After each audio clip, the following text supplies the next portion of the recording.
Hello mister Raju, ನಾನು XYZ bank ಇಂದ ಮಾತಾಡ್ತಿದ್ದೀನಿ. ಅಭಿನಂದನೆಗಳು, ನಿಮ್ಮ ಕ್ರೆಡಿಟ್ ಕಾರ್ಡ್ ಲಿಮಿಟ್ ಅಪ್ಗ್ರೇಡ್ಗೆ ಅರ್ಹತೆ ಪಡೆದಿದೆ. ಓಹ್ ಥ್ಯಾಂಕ್ ಯು. ಹೊಸ ಲಿಮಿಟ್ ಎಷ್ಟು? ನಿಮ್ಮ ಹಿಂದಿನ ಲಿಮಿಟ್ 1 ಲಕ್ಷ ರೂಪಾಯಿ ಆಗಿತ್ತು. ಈಗ ಹೊಸ ಲಿಮಿಟ್ 5 ಲಕ್ಷ ರೂಪಾಯಿ.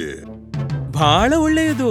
ಸರ್, ನೀವು ನಿಮಗೆ ಬರಲಿರುವ ಫ್ರೀ ಲಿಮಿಟ್ ಅಪ್ಗ್ರೇಡ್ ಕೋಡ್ ಅನ್ನು ದೃಢೀಕರಿಸಿದ್ರಾಯ್ತು. ನಾನು ಮುಂದುವರಿಸಬಹುದಾ? ಅವಶ್ಯವಾಗಿ.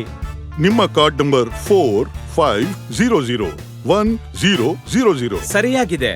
ನೀವು ಎಕ್ಸ್ಪೈರಿ ಡೇಟ್ ಮತ್ತು ಕಾರ್ಡ್ ವೆರಿಫಿಕೇಶನ್ ವ್ಯಾಲ್ಯೂ ಅಂದ್ರೆ CVV ನಂಬರ್ ಹೇಳ್ತೀರಾ? ಖಂಡಿತ.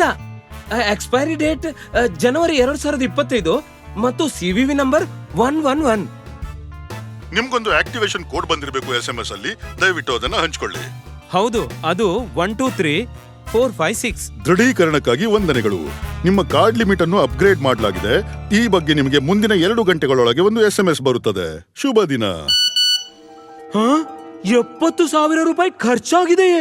ಅಯ್ಯೋ ಭಗವಂತ, ಮೋಸ ಹೋಗ್ಬಿಟ್ಟೆ ನಾನು. ಜಾಗರೂಕರಾಗಿರಿ.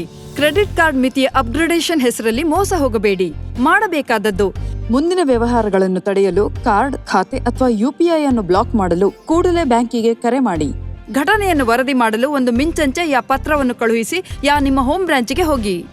ಘಟನೆಯನ್ನು ಸಮೀಪದ ಸೈಬರ್ ಅಪರಾಧ ಪೊಲೀಸ್ ಸ್ಟೇಷನ್ ಹಾಗೂ ರಾಷ್ಟ್ರೀಯ ಸೈಬರ್ ಅಪರಾಧ ರಿಪೋರ್ಟಿಂಗ್ ಪೋರ್ಟಲ್ cybercrime.gov.in ನಲ್ಲಿ ವರದಿ ಮಾಡಿ. ಮಾಡಬಾರದು: ಕ್ರೆಡಿಟ್ ಕಾರ್ಡ್ ಆಕ್ಟಿವೇಶನ್ ಮಿತಿ ಏರಿಸುವ ಸಲುವಾಗಿ ಅಪರಿಚಿತರು ಮಾಡುವ ಕರೆಗಳನ್ನು ನಂಬಬೇಡಿ. ನಿಮ್ಮ ಕಾರ್ಡಿನ ವಿವರ OTPಯನ್ನು ಯಾರೊಂದಿಗೂ ಹಂಚಿಕೊಳ್ಳಬೇಡಿ.